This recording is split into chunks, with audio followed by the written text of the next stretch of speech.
Well, this is one of those exciting episodes that I really like because on my programs on radio, you may know, of course, that we like to talk about the importance of challenging toxic groupthink. And we apply that mission to all sorts of knowledge that relates to our life. And we go into things like physics and chemistry with our friend Dr. Yu, theoretical physicist. But we also like to look at something a little closer to home, which is our health, our our body, even our mental health. And the direction that we've been going on in this adventure together has led us towards a space very close to the world of what we call carnivore, eating nose to tail, eating ancestrally, not being, you could say there's some benefits to ketosis, which we can get into, but we're looking at what did our ancestors eat and what should we be thinking about in our health today. And we look at it in a variety of directions. We've had Dr. David Diamond on to talk about the importance of looking at our heart in a different way, using animal fats instead of demonizing them. We've had Dr. Thomas Seyfried on, who talks about what he's been doing in microbiology with treating cancer. And now we have a periodontist named Dr. Al Danenberg with us. He's a certified medicine practitioner.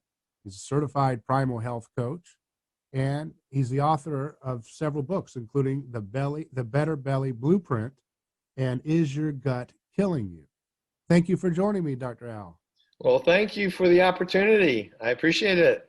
Yeah, it's very exciting. And I think a lot of people are of the opinion that, the teeth and the mouth gives you a lot of clues as to what's going on in the body. And I guess you would probably agree with that, right? Is that? Absolutely. As a matter of fact, dentists are the ideal health professional to look at their patient's mouth because they do it in an extended period of time and examine what is going on in the mouth that literally is a mirror to the rest of the body. There's no other health professional that is even trained to look in the mouth and understand what's going on. The big problem, though, is when there are problems in the mouth, many of those problems never started in the mouth. It actually started in the gut, and changes in that wonderful, friendly garden of bacteria in the gut that affects the immune system and that affects the mouth and creates the problems in the mouth. But the mouth is a mirror, and it needs to be understood, and other diseases can be evaluated from what's going on in the mouth. Well, we're going to get into a whole host of things, including your own battle and journey with cancer diagnosis using, Okay. you've been using carnivore to really do a number on that. And that's exciting. We want to get into that. But I want to kind of start at the basics, which kind of like, let's go back in time to when we're kids and we're told, you got to, take care of your teeth. Because when you're a little kid, there's not a lot of health problems you're worried about, but you're told you got to brush, you got to floss, you got to get your dental checkups. Where do we go from here? Why do we see children having so many cavities? Let's start when you're a little kid, 5, 6 years old. We're seeing kids today, teeth are brown, black. They're getting, tooth destruction of the tooth, doesn't look very strong. What is going on there? Is that just too much sugar and they're not brushing their teeth, or is there something a little bit more complicated? Well, actually, it is absolutely related to diet. There is no question. Um, the refined carbohydrates, the processed sugars, are tremendously destructive. They're destructive to the gut microbiome, and it changes the bacteria in the mouth. We have maybe 700 potential species of bacteria in the mouth. Some of them are potentially bad, but they are not bad unless things change in our immune system to allow these potentially pathogenic bacteria to overgrow. So the bacteria that are overgrowing because problems in the gut, problems in the immune system, and then diet that includes lots of sugars and carbs, feed these potentially bad bacteria and make them overgrow. And those potentially bad bacteria can create tooth decay, they can create gum disease, and create a host of other things that can get leaking into the bloodstream through the gum tissues, creating many, many other systemic problems. So you can have damage that is caused by a leaky gut where bad bacteria get into the bloodstream through the gut lining, and then infection in the mouth that gets into the bloodstream from under the gum tissues. Now, I've heard Dr. Gundry say, the popular doctor, say that the leaky gut is primarily, I believe, from lectins. Is that what you would Well, say that's too? only one Yeah. thing. Anything that damages the microbiome. So lectins are a factor, oxalates are a factor, phytates are a factor. These are what's called anti-nutrients in many different plant foods that we're eating. But dirty electromagnetic fields have an effect on the gut. Poor sleep habits have effect on the gut. Over-exercise and under-exercise affects the gut microbiome, and especially stress. And today's stress, because of what's going on in our country and the pandemic, stress absolutely affects the gut microbiome. And when it changes this friendly assortment of bacteria in the gut to other unhealthy growth of pathogenic bacteria, then the immune system gets compromised, which is actually our defense from all types of infection. But when we have a compromised immune system, it allows other bacteria in other parts of the body to break down and create disease on the skin, in the eyes, and in the mouth, and everywhere else. So when you see, a lot of times people say, well, it doesn't matter if a young kid has cavities or tooth decay, they're going to have their baby teeth out and they'll start over there and everything's fine. But you're saying that when you're seeing it in the teeth, it's already a reflection of something worse in the gut. Is that right? Absolutely, absolutely. And it doesn't go away by itself. So when mom and dad are feeding the kids crackers and sweet foods and sugary foods and drinks like, sodas that have lots of sugar, even sodas that have artificial sweeteners, which are very harmful to the gut microbiome. The acids in the sodas are very harmful. So these foods damage not just the teeth, but the gut microbiome, this gut bacteria. And when that happens, it can create, again, what's called leaky gut, a way of toxic material that goes from the gut into the bloodstream and becomes systemic. And this systemic inflammation affects every organ system in our body. And the sad thing is that the changes in the chronic inflammation in the blood system doesn't create disease the next day or the next month, maybe not even the next year. It could take decades for the damage to accumulate to the point where you have a manifestation of the disease and you say, oh my God, I have this or I have that. It never was that way until last week. Well, it may have started 2, 3, 4 decades ago before you realized that you had the problem. It's a slow process in many cases. And people have a high time preference, so they prefer short-term pleasure over long-term. I'll take the short-term pleasure and keep hitting the pleasure button and then worry about the long-term damage some other day. And they're not really aware of the consequences because the general media is advertising the foods that are, comfort foods that are sweet and crunchy and salty, and all of those things may satisfy, but if their elements damage the gut microbiome over time, it creates a host of chronic disease. In the United States, 60%, according to the CDC, the Centers for Disease Control and Prevention, 60% of the US population has at least one chronic disease. 70% of all deaths in the United States are related to one chronic disease. And 72% of the US population is either overweight or obese. But if you look at primal societies, people, and there are not very many in the world today, but people that are living not with westernized diets, they have hardly any chronic disease. They have very, very rare periodontal or gum disease or tooth decay. It's another interesting thing, and that has nothing to do with humans, but if you look at animals in the wild living on their natural foods and doing what they do naturally, they're not obese. They don't have chronic disease. They do not have tooth decay and gum disease. But if you domesticate cats and dogs, the foods that we're feeding them, if you look at the ingredients in dog food and cat food, they have an abundance of tooth decay and gum disease and other organic chronic diseases, which is very interesting. It's diet and what's called epigenetics, our lifestyle, everything that affects our DNA affects these problems. So what about folks who say, okay, yeah, we're going to get rid of the processed foods for our family, but we're still going to have whole foods. We're going to replace dairy milk with oat milk. We're going to, replace red meat and butter with, beans and legumes and, lots of fruits for our energy instead of fat. Can you live a healthy life that way for decades too, or no? No, I don't believe so. Because you're talking about removing very healthy foods, like now we're talking about pastured animals. Red meat is very healthy. It's not the red meat or the processed meat that is used in some studies that is very tainted and actually creates problems.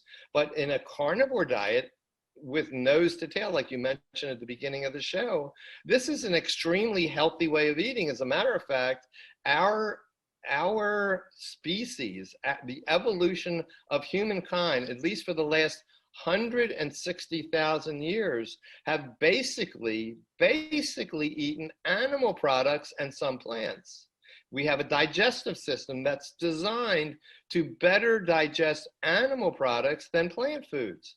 And some of the plants, we don't even have the enzymes to digest what's called anti-nutrients. These are elements in plant products that we can't digest and are harmful for our gut. So some of the plants are okay. And we are omnivores, meaning that we do eat meat and plants, but our body is designed better to metabolize the meat products. So healthy meat products, healthy butter is very, very beneficial. And some of the plants that you mentioned, like beans and some fruits and very many vegetables, do have anti-nutrients. They affect different people in different ways, but they're irritating to the gut. And that's the problem. When it irritates the gut and it changes the microbiome to a unhealthy growth of bacteria, then chronic disease ensues. So it's interesting because I've heard that the first 5 years or so of your life are extremely important for your health for the long term, right? And Yeah. how many kids are even fed red meat or ribeye, you know what I mean, or butter? They're given applesauce and loads of soy milk or whatever. I mean. Well, you're absolutely correct. And what I mentioned is that unfortunately, our society is plagued with chronic disease. And it's because it's starting at early ages. Our microbiome, this garden of bacteria in our gut, literally is established around the age of 2.5 to 3 years old. And it stays with us for the rest of our life. It changes a little bit, changes as we get older, but it's basically our protective mechanism. We have like 38 trillion microbes in our body, and we only have 30 trillion or so human cells. So we're more microbial than human. And that is what sustains us if it's in a state of balance. So what happens to folks? I mean, so if you don't have proper nutrition, how many kids are getting the brain food of animal fats? Hardly any. And it's a wonder that we have so many problems. So is it something that you can reverse within, if you've gone decades and decades of eating margarine and, fruits and sugars more than animal fats and animal proteins, can you reverse it after decades of damage, or is it Yes, hard? you can reverse it. And I think that I'm an example of reversing it. So yes, unfortunately, you're not starting off correctly. And that's not always true. There are families that are oriented and feed their children healthier foods and not the high processed carbohydrates. But there are many, many families that do, unfortunately, because we don't know any better, and we're looking at the shelves in our grocery stores, and these products look wonderful, except when you look at the ingredients, they are loaded with chemicals and all kinds of processed carbohydrates, which actually our body does not need. Wow. Yeah, but it can be reversed, of course. Yeah. So when you're dealing with dental health for a second, I want to go back to the mouth. Is there some myths that you could help us overcome? A lot of people have asked me questions in anticipation of this interview with you. I put a note out to our audience and got different questions about they wanted Well, to you can know. throw all those questions out at me. Yeah. So, for example, one asked when they want to poke at the pockets of your teeth. Is that a good thing for a dentist to do when they poke it? Absolutely. That's fine. Absolutely. That's how they can identify if you have active gum disease that is getting under the gum, damaging the bone or not. Okay. So Yes. that's a good tactic. What about the use of fluoride? I had that question rise up from somebody. Is fluoride a good thing to use for your teeth? Let me put it to you this way. Fluoride is a neurotoxin. It affects the nerve tissues in young children, infants, and even fetuses. Can affect the IQ of the child, lessens the IQ. Fluoride competes with iodine for the thyroid hormone. So is fluoride helpful? No, we don't need fluoride. We need less sugar. Here's the problem. We're eating sugar, but we don't want the sugar to cause tooth decay. So we're painting a barrier on the tooth to maybe prevent the sugar from affecting the bacteria that creates a lot of acid to create tooth decay. The smart thing would be not to eat the sugar. The sugar is the processed carbohydrates that are extremely damaging to every part of the body. We don't need it. It just, we're used to eating it. Well, what about the good carbs like fruit, sweet potatoes? Do those Yes. rot the teeth too, or are those okay? So, from your perspective? In their proper perspective and quantity, fruits and vegetables may be beneficial. But if you're looking at the medical science, and this is controversial, by the way, only because there's so many people that don't believe this, but the medical science shows that a nose to tail animal-based diet with just a few fruits or maybe some vegetables is the way to go. And I'll give you an example. There is a medical clinic in Budapest, Hungary, called the Paleomedicina Clinic. It's been in existence for about 9 or so, 10 years. I think they started around 2010, 2011. They've treated over 5,000 patients. They treat basically patients that have severe chronic diseases and cancers, many of which are considered incurable diseases. They are treating their patients, now we're talking about humans, not mice and rats, human patients with their strict animal-based diet, which they call the Paleolithic ketogenic diet. That is a strict nose to tail animal-based diet. It is utilizing fat to protein ratios of 2:1 measured in grams. Maybe if they're doing any fruits or vegetables, maybe 10% of the volume of a plate of food would be fruits or vegetables, but generally 90% or more animal-based. And they have compelling and quite impressive results of their patients that they actually publish in case reports in various medical journals of cures of these incurable diseases based on Western medicine from a strict animal-based diet. Very impressive. This is where I gain much of my knowledge about the carnivore diet, and that's why I started it in January 1st of 2020, which we can get into. Yeah, and I believe Dr. Thomas Seyfried, who I've had on a few times, has referenced and worked with that group. He's of Boston College. I don't know if you're familiar with him. Oh, I am very familiar with him. He believes that cancer is a disease of metabolic dysfunction and mitochondrial dysfunction, both of which affects the immune system And all of that compromise is the major cause of cancer today. And I agree with them completely. So what is the because I know that Paul Saladino had a little bit different interpretation on that. He had suggested that maybe there was something more about the gut that was being affected rather than the mitochondria. And I don't, I don't know if it's an either In or. what respect now? Because It, both. right, in the sense of it's not about the I don't remember exactly the disagreement. There was something that he was disagreeing about. He thought it was a good thing to do, but maybe it was helping the cancer patients for a different reason. Is it the absence of the, let's say, the linoleic acid that you get when you're eating vegetable oils, which most Western diets have massive amounts of?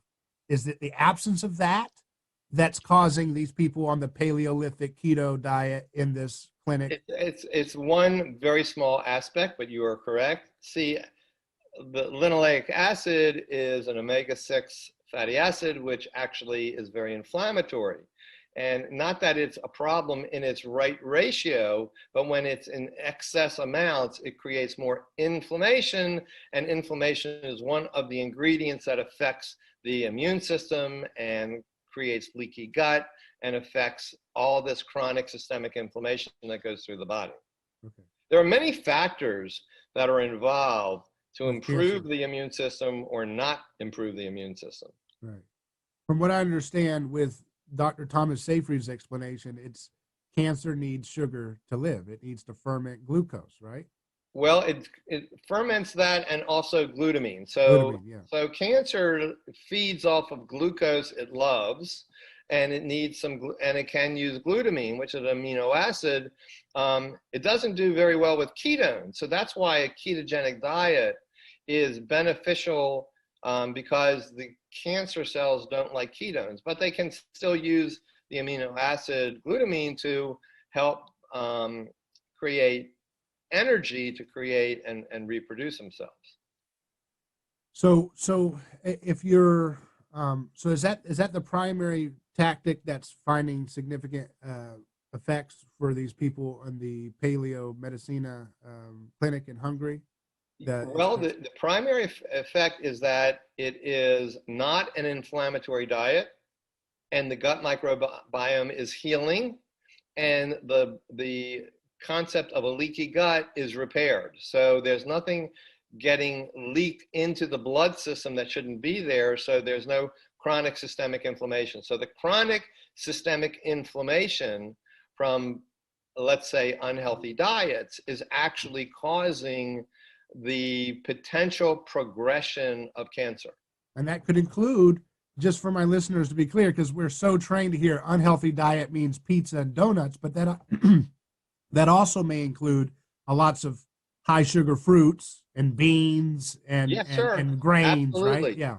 Any of those vegetables that are high in anti-nutrients, these elements that are literally irritating to the gut, only because we do not possess, our DNA doesn't know how to make the enzymes to destroy these elements. So, animals that we eat that are basically herbivores, they're mainly eating plants, they have a digestive system that actually has evolved to destroy these anti-nutrients so that the nutrients themselves, the good stuff, can get absorbed into their fat and into their collagenous material, into their muscle meat, and into their organs. And those nutrients, when we eat the animal, nose to tail, meaning we eat all those 4 different parts that I just mentioned, we get those nutrients without the anti-nutrients, without the elements that our body can't digest. We get those nutrients in what's called a biologically active form, meaning that it gets absorbed into our body rapidly and it benefits us. And these are the nutrients that we need that we theoretically could get from plants, but we can get them better from the animals that eat them, as long as these animals are raised properly and they're not eating grains, they're eating grass, they don't have any hormones or antibiotics fed to them. So that way their meat and fat and organs and collagenous material are very healthy for us. So eat the rabbit, not the carrot. Yes, sir. So it's like operating systems. It's like we're PC or Mac, whichever your preference Yeah, is, and plants are the other one. They're the yeah, other operating exactly. I system. get it. You're perfectly right on. Yeah. And so you want to, and so what is inflammation, by the way? What is that? What does The that mean? body creates inflammation to heal. Is So it if you heat? have, Is it heat? it Or? creates heat, yes, but when you have a cut, your body recognizes there's something happening in the tissue. It has to heal it. So the immune system gets activated. A lot of different chemicals are produced by a variety of cells to say, hey, I need help here. And a whole bunch of white cells start to form, and platelets start to form and get into the area. So if it's a cut, it stops the bleeding. If there's bacteria, then different white cells gobble up the bacteria. And this is the inflammation. There's more fluid, there is heat. All of this is generated. But when the body starts to heal, that inflammation goes away. But if the body is constantly irritated by something chronically, it doesn't go away, and the body keeps producing all these inflammatory chemicals and cells, then the immune system, which is kind of the general to allow all of these wonderful infantrymen to work and heal the body, it gets overworked. It's constantly trying to heal one area in one body part and another area in another body part. And then when you get another infection into the body, like a virus, the immune system is so weakened from this chronic inflammation that it can't mount the proper defense. And that's why we get very sick and sometimes die. And people are eating lots of kale and quinoa and broccoli and oat milk, and they think that they're giving their body a healing time. But you're saying no, all those anti-nutrients, the plants don't want to be eaten. They can't run away, as Paul Saladino is famous for saying. Yes, So exactly. they've got to find a way to deter people or animals or other whatever from eating it, right? And so That's that's their, correct. so they're trying to, so that when you get that stomach cramp after eating lots of those that mixture of greens, that's a sign that you weren't supposed to eat that. In the animal kingdom, you would go back looking for that fatty mastodon again. You wouldn't go back for the kale you bit That's into. correct. That's correct. And that fatty mastodon would fill you up pretty well, and you probably could go for days without eating because you've got all these wonderful fat cells in your body, and your body was called what is called metabolic flexibility. When you're not eating the carbohydrates, and you're in a fasting state only because you can't find any more food, your body knows it's got the proper mechanism to take the fat from the fat cells and break that down and create fuel, and your body goes into a state of ketosis.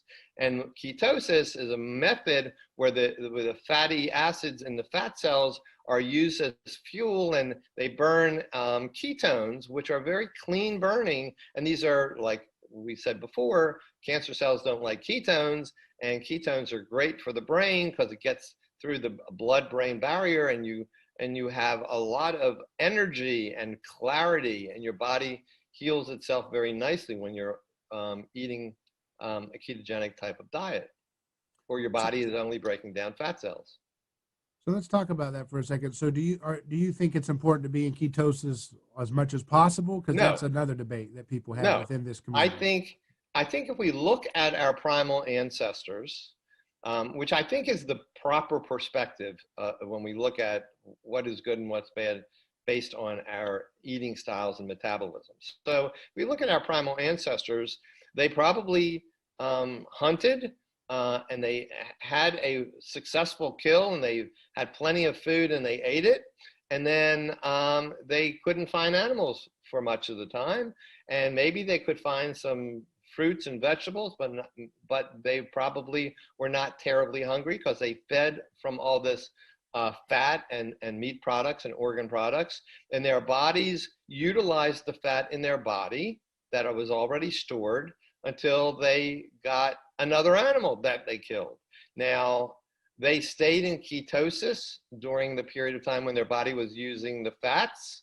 And when they needed, maybe they were hungry, they couldn't find an animal, they found fruits and vegetables. They ate that, and their body used those carbohydrates as an immediate fuel.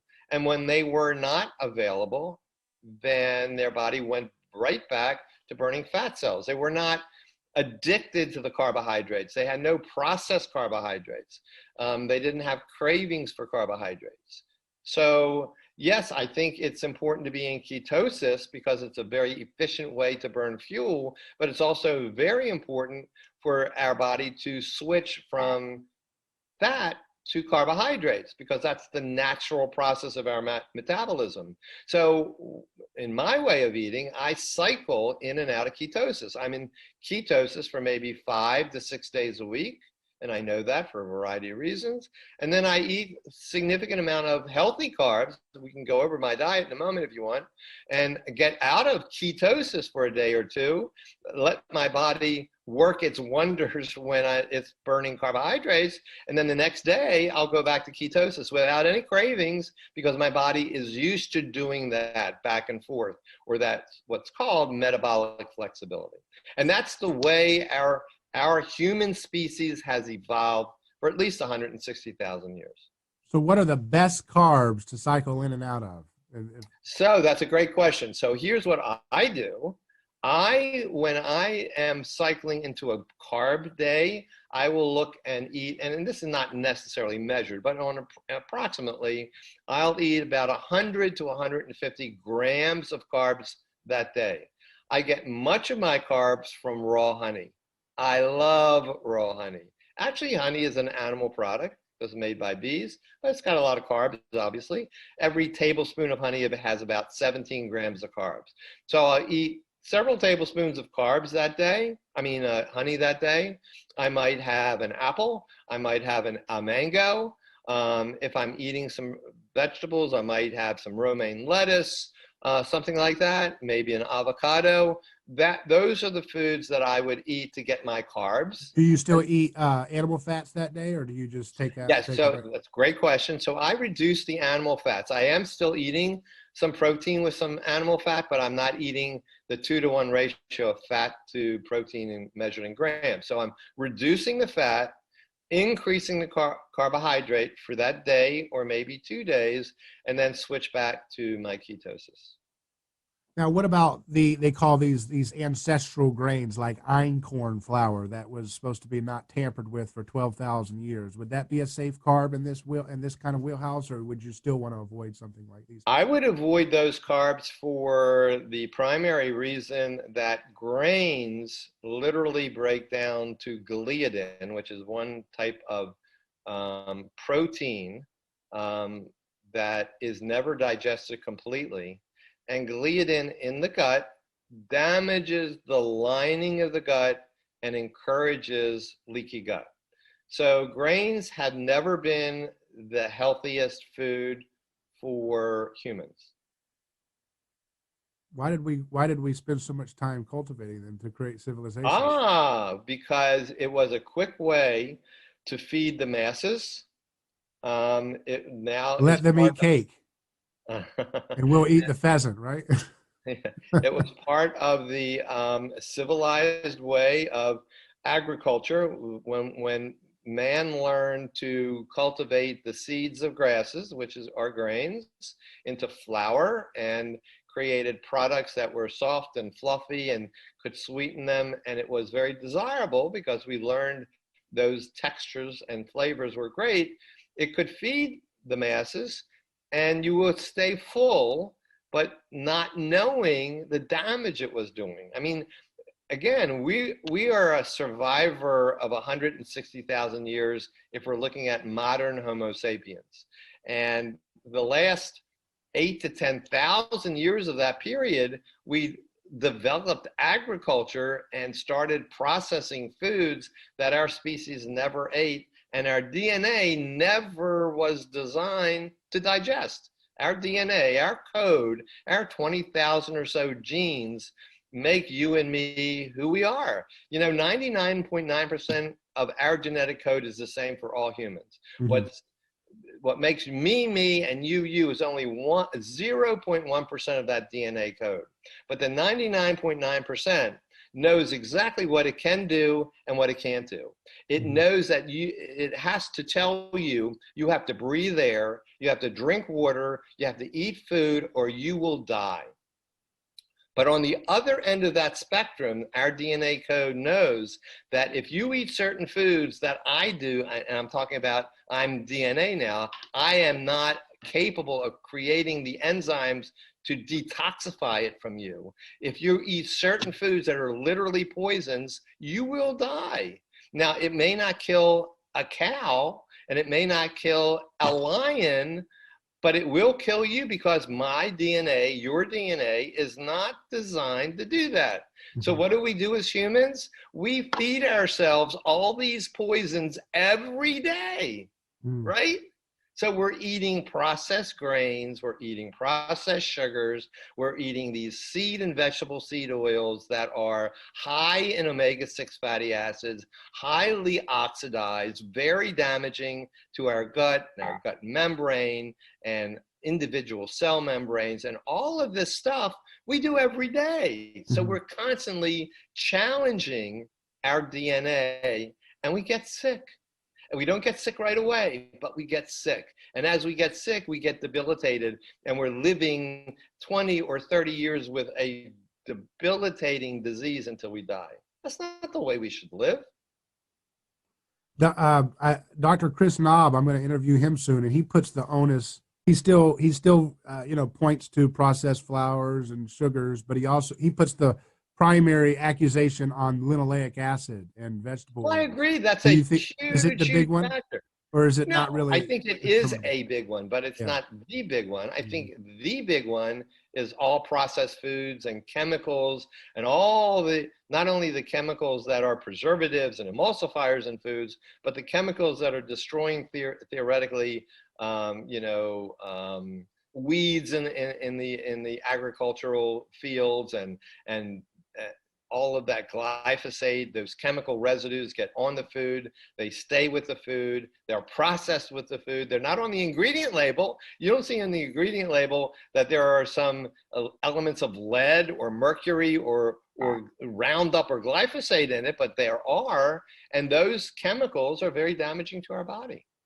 What do you do for drinking? Do you avoid all water that's been in a plastic container, or do you not go that far? Here's a very interesting fact, and that's a great question to bring up. We drink water, or we drink filtered water. But of course, filtered water filters out all the bad stuff, but all the good stuff, all the minerals would go away. So, or the majority of the minerals. Our primal ancestors got their basic calcium and magnesium from spring water, these mineral waters that when the clouds create rain and the rain goes through the earth and it gets under and it gets filtered out from the dirt and the rocks and it gets into the aquifers, and all of a sudden we drink the spring water from these. They're loaded with natural minerals, which our body requires. Now we're drinking tap water, we're drinking filtered water because we think it's healthier. We're drinking bottled water, even if it's plastic or glass, but it's all filtered and the minerals are gone. So what I drink, I love Gerolsteiner, which is a German sparkling water that is probably one of the highest waters with natural minerals in it. I like Fiji water. I like Evian. Fiji comes from Fiji. Evian comes from France. Gerolsteiner comes from Germany. All those waters are readily available at local grocery stores, at least in my neighborhood. So those are the waters that I drink.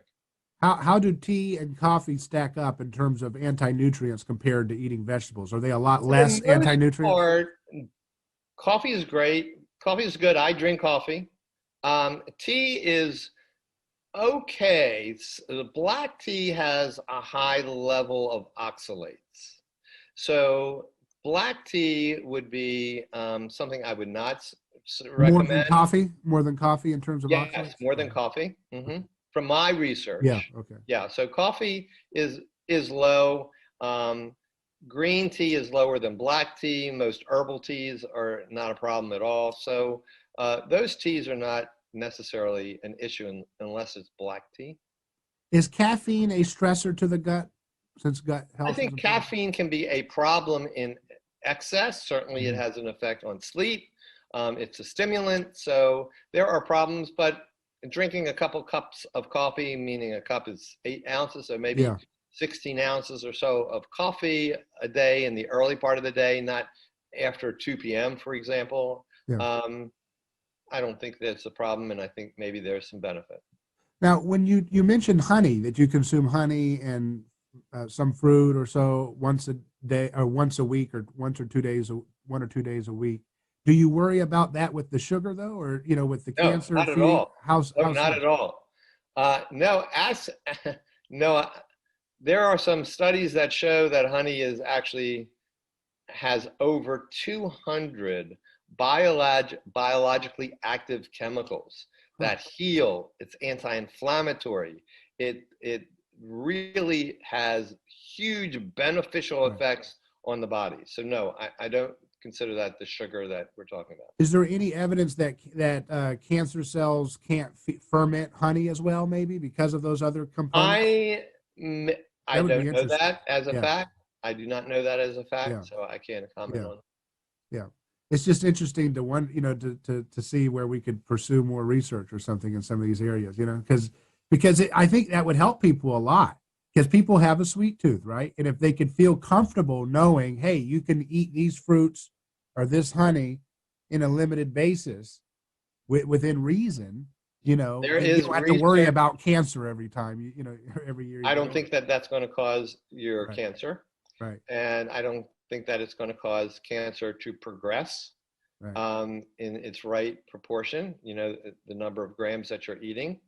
Um, you can stay in ketosis if you're below 20, 25 grams of carbs a day. So it's not going to be that kind of a problem.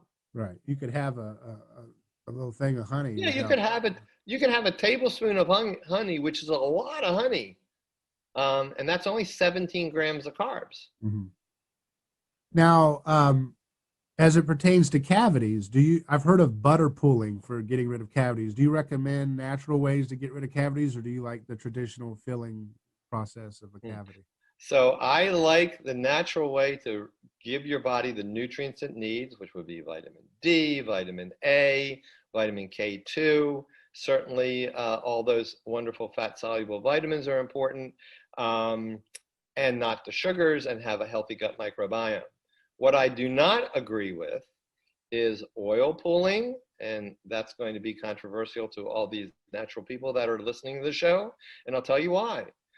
You need to have healthy bacteria, a healthy garden of bacteria in your mouth and in your gut and on your skin and everywhere in your body. If you use antimicrobial anythings on a daily basis, whatever, antimicrobial soaps, antimicrobial toothpaste, antimicrobial mouthwashes, all of those antimicrobials are indiscriminate killers of bacteria. They may kill very bad bacteria, and they absolutely will kill some very good bacteria.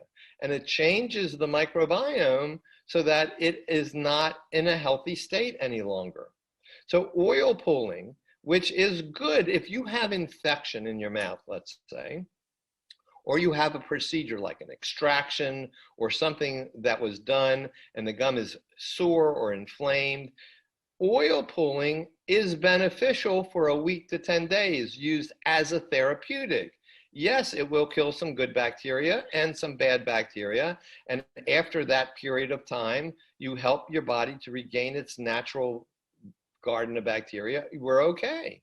But if you use it every day, then you're going to constantly kill a lot of good bacteria, and it never gets to go into a balanced state. So I don't believe in that. So, what's the best way to treat cavities, in your opinion? Or Well, first of all, again, make sure your gut microbiome and the foods you're eating are healthy. And then if you're eating healthy foods, getting the nutrients and fat soluble vitamins that you need, you won't have decay. And if you already have decay, your body has the ability, if it's early decay, it's only in the first layer of the enamel of a tooth, then early decay can remineralize because your saliva is loaded with these wonderful healthy minerals because of the foods that you've eaten. And you're salivating 24 hours a day, 7 days a week. So if you don't have this you have the healthy gut and the healthy diet, and you don't have any antimicrobial elements in your mouth, like antimicrobial mouthwashes, the saliva bathes the tooth and it can actually remineralize it. And I will tell you another thing that's going to be interesting for your listeners, and that is dental plaque.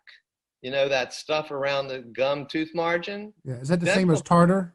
yeah, well, tartar is the calcified dental plaque. Okay. But dental plaque, that soft stuff of bacteria, is healthy until it's not healthy. So it's good to have that, huh? Absolutely. That dental plaque, let me tell you, dental plaque is a protective covering. It's one of the healthy biofilms in the body. So let me give you an example of what's going on. The tooth is a hard structure. It pierces the gum tissue and is anchored in sterile jawbone, correct? You can envision that. Mm-hmm. So there is no other place in the body where a hard structure like a tooth or something pierces the epithelial skin, the gum tissue, and anchors itself in sterile bone. So if you had nothing to protect that margin where the tooth pierces the gum and gets into the bone, it would be like a sliding board for bacteria and viruses and everything to get into your body. So there are many ways to protect that very, very fragile area, but one of the initial ways to protect that area is the dental plaque. So dental plaque is made up of, there's potentially 700 species or so of bacteria in your mouth, but dental plaque is made up of 200 or 300 species of bacteria. That's quite a number of friends and foes that are neighbors to one another, and they're living in this soft dental plaque. And they do three things to protect that very particular area where the tooth gets into the gum, into the bone.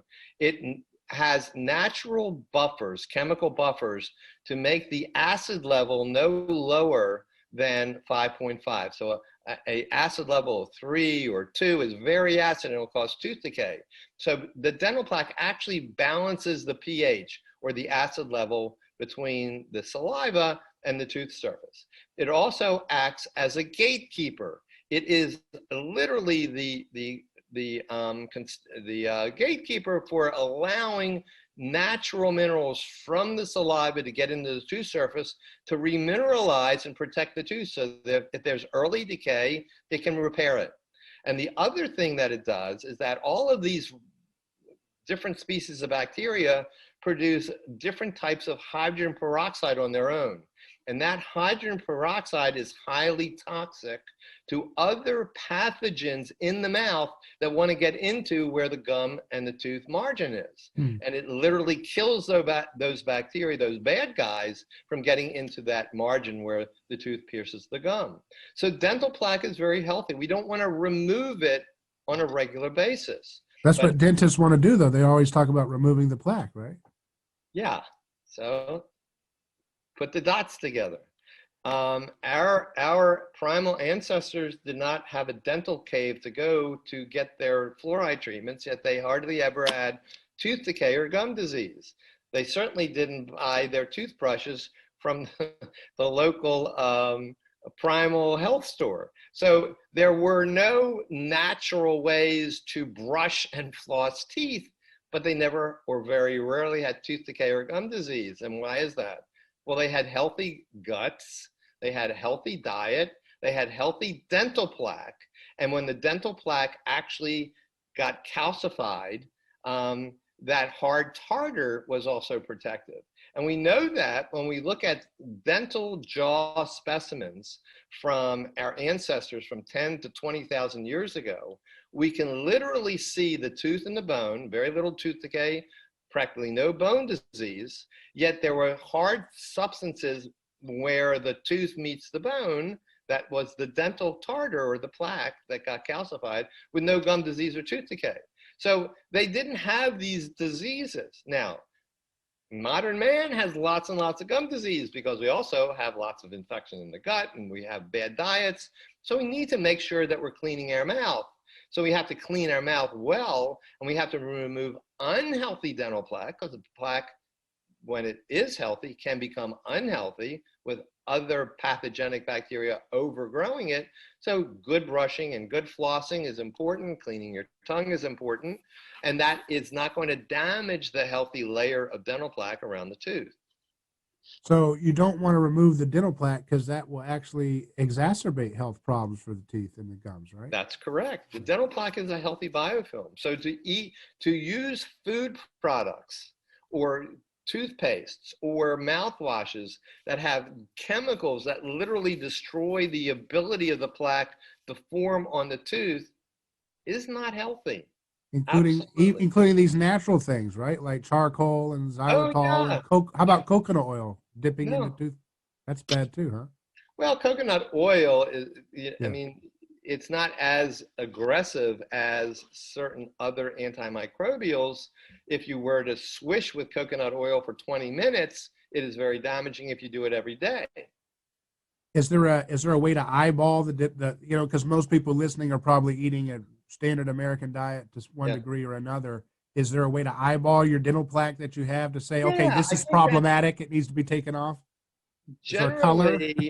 generally, I will tell you that there are little cleaning devices that you can use between the teeth. Almost looks like a toothpick, but it's made with silicone, very soft.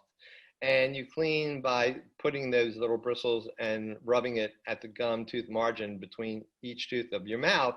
The ones that I like are called TP, and they're literally spelled TEPE. Soft picks, I think, were, I can't remember the exact name, but TP. And when you use them, if you use them and you rub the gum as you're supposed to, and you get any bleeding whatsoever, you have active gum disease and you have active unhealthy dental plaque. And that would tell me that you also have an unhealthy gut microbiome and you probably have a very unhealthy diet. And all of that needs to be treated. So would the plaque need to be removed in that scenario? Yes, but also if there's active infection that's gotten under the gum and getting into the bone, you've got a very significant infection in the mouth that is its own problem because it's getting into the bloodstream, and just making the diet healthy and cleaning out the gut or making your gut healthy may not stop that gum disease because it's too deep now. So you might need treatment from a dentist who understands how to treat these problems. Very interesting. What about another thing was brought up from our listener was wisdom teeth? Or is that a scam to have your wisdom teeth taken out? Well, there's no reason to have your wisdom teeth removed unless they're infected. And if there's infection, there's got to be a reason why it's infected. But just to remove wisdom teeth because you think you don't need these third molars, absolutely not correct.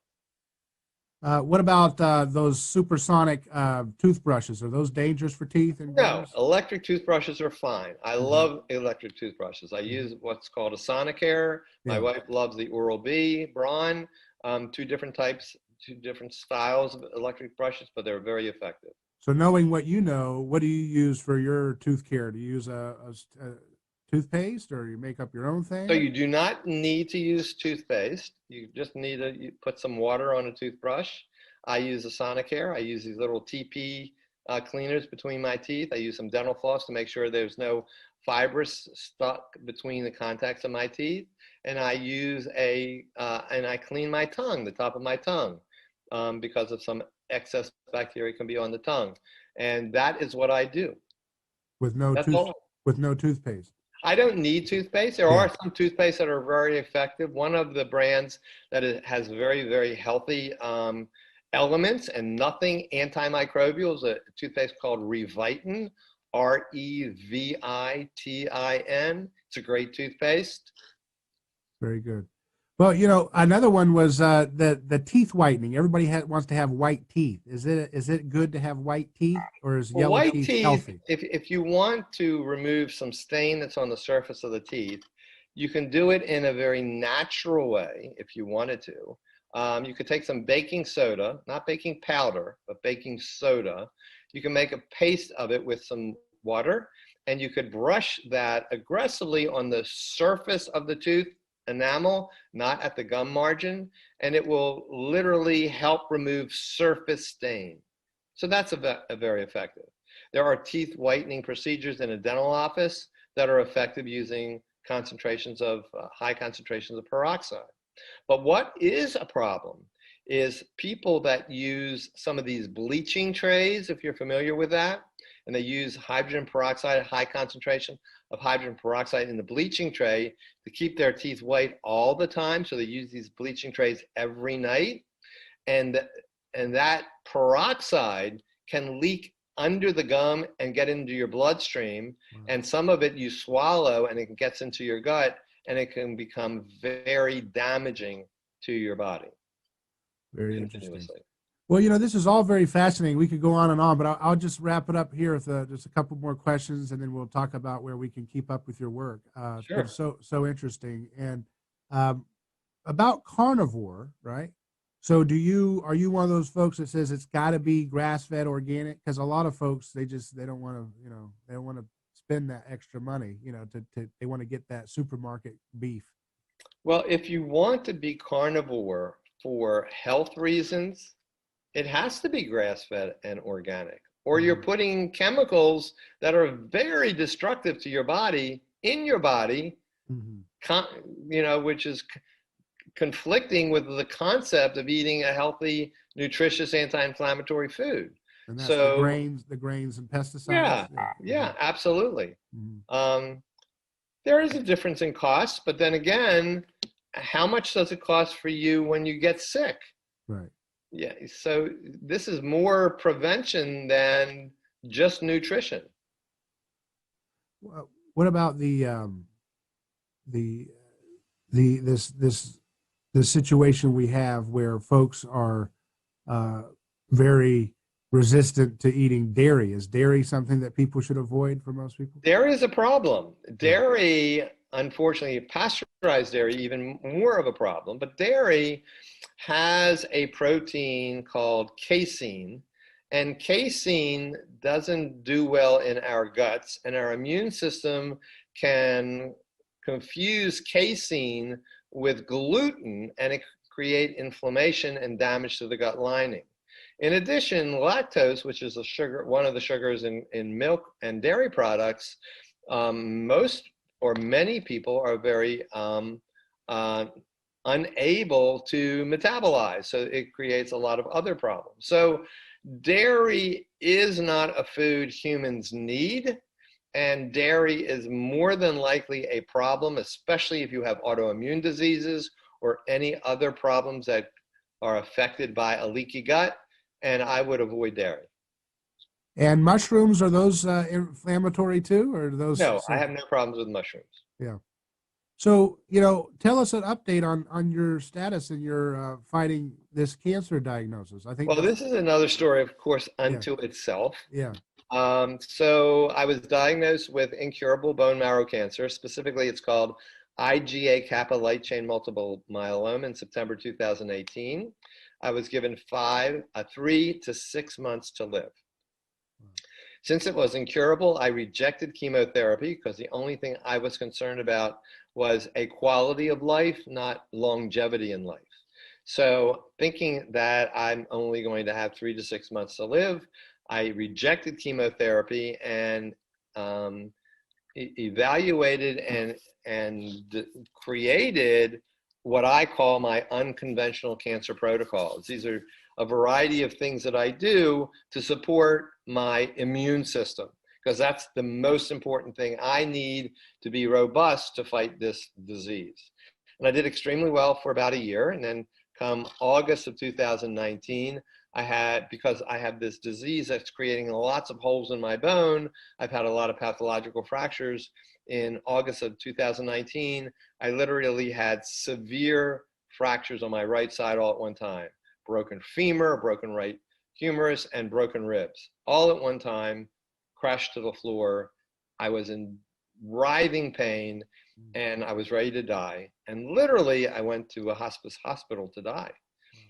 but I rallied. And I rallied to the extent that I got back on my protocols. And long story short, May 8th, 2020, I had a PET scan, which is an X-ray that shows cancer cells throughout the body. And my PET scan showed no active cancer cells in my entire body. Now, I'm not in remission. I have no cure, but I do know how to improve my immune system. And I actually do coaching with people literally all over the world to improve their guts and their diet and their immune systems to make them as healthy as they can possibly be. And that's for all variety of illnesses or chronic conditions. Yeah, I mean, illness and disease is all part of a dysfunctional immune system. So anybody that supports their immune system will be healthier than a person that isn't having something to support their immune system. And I have a suspicion that if people were eating more ancestrally and nose to tail, we wouldn't have the situation we have with this new virus either, with the high death that rates. would be my guess. And that's the results that I see from the Paleomedicina Clinic in Budapest, Hungary, and other anecdotal stories that you read. Yeah. I've interviewed another oncologist besides Dr. Thomas Seyfried that I keep up with his work, named Dr. Michael Lasanti. I don't know if you're familiar I'm with not him. familiar with it. He's in Italy. He's an American teaching at Salford University. He's the chair of translational medicine, and he's been researching the use of generic antibiotics like azithromycin and doxycycline to kill cancer stem cells. And he's done some early trials with the breast cancer patients, and he's shown the cancer stem cell markers dramatically reduced after just one regular, low dose treatment. And it seems to be more effective when you combine it with other, modalities like berberine or vitamin C or, vitamin D3, different things like that seem to enhance the ability of these Z-Pak or doxycycline to be very effective at killing cancer stem cells than even, the conventional treatments that they have for cancer. So I thought that was interesting. My concern is the chemicals, number one, because we're talking about chemicals. And then number two, the question is, do we want just to kill the cancer cells, or do we want to get more fundamental and figure out why the cancer cell is malignant? Okay. Because everybody has cancer cells every moment in their body, but their body's ability to eat up those cancer cells is real. I mean, you don't have cancer malignancies, but you have cancer cells in your body. These are cells that are growing haphazardly with no ability to function properly, but they literally create a mechanism in themselves to self-kill themselves called apoptosis, or the immune system, if it's robust, the immune system sends out macrophages, which are certain types of white blood cells, identifies these cancer cells and eats them up. So your body cleans out the field naturally. So just to kill the cancer cells may be important, but to understand what is causing the progression and growth of those cancer cells is even more important. And what do you think it fundamentally is? Is it just the host of bad foods and stuff? I think the foods are a problem. The gut microbiome is a problem because the gut microbiome talks to the immune system to tell them, oh, I see this malignant cell, make sure you get there to kill it. And then the individual mitochondria, these are the energy producers of cells, is damaged because of a variety of reasons, most of which is free radical production. And there are ways to enhance the health of individual cells and the mitochondria using pulse electromagnetic field therapy, which we've not discussed, but that's part of my protocols, and I use that every day. Wow, that's very interesting. So do you see? I know you mentioned stress, so it's important to get lots of sunshine and rest, and how do we keep ourselves from being stressed out from our stress? We're stressed about being stressed.